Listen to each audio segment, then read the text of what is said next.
বীরভূমের সাঁইথিয়া পুরসভায় একযোগে কাউন্সিলরদের পদত্যাগ, চেয়ারম্যান ভাইস চেয়ারম্যান সহ কাউন্সিলরদের পদত্যাগ। মহকুমা শাসকের কাছে পদত্যাগপত্র জমা দেওয়া হয়েছে বলে জানতে পারা যাচ্ছে। বিশদে জানবো, আমাদের সঙ্গে রয়েছেন আমাদের প্রতিনিধি চন্দন কর্মকার। চন্দন, কতজন কাউন্সিলর পদত্যাগ করলেন? দেখো অঙ্কুর, যেটা হচ্ছে সাঁইথিয়া পৌরসভা কিন্তু বড়সড় ভাঙনের মুখে তৃণমূল।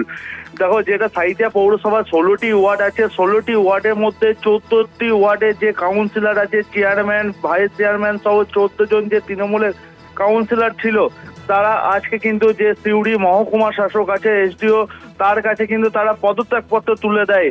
যেটা হচ্ছে জানা যাচ্ছে যে 2026 সালে যে পালাবদল হয়েছে, তৃণমূল সরকার সরে যাওয়ার পর কিন্তু বিজেপি সরকার ক্ষমতায় এসছে।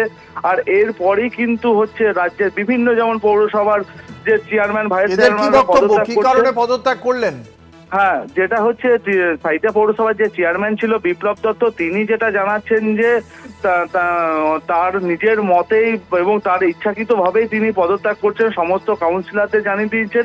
এবং তার দ্বিতীয় যে বক্তব্য, তিনি হচ্ছে মানুষ তৃণমূলকে চায়নি, তাই তৃণমূলের এই অবস্থা, এই কারণে পদত্যাগ। অন্যদিকে আরো তিনি জানাচ্ছেন যে তিনি বুঝতেই পারছেন না যে এখন তার কোন তৃণমূলের মধ্যে তিনি আছেন।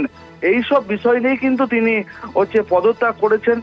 অন্যদিকে বিজেপির তরফ থেকেও জানানো হচ্ছে যে রাজ্যের যেমন বিভিন্ন জায়গায় হচ্ছে চেয়ারম্যান ভাইস চেয়ারম্যান কাউন্সিলররা পদত্যাগ করছেন, সেই পাশাপাশি কিন্তু বীরভূমের সাঁইথিয়াতেও তৃণমূল কাউন্সিলররা পদত্যাগ করছেন। বিজেপির তৃণমূল কংগ্রেসের জেলা নেতৃত্ব, সেটা কাজল শেখ হন বা অনুব্রত মণ্ডল, তাদের কি বক্তব্য?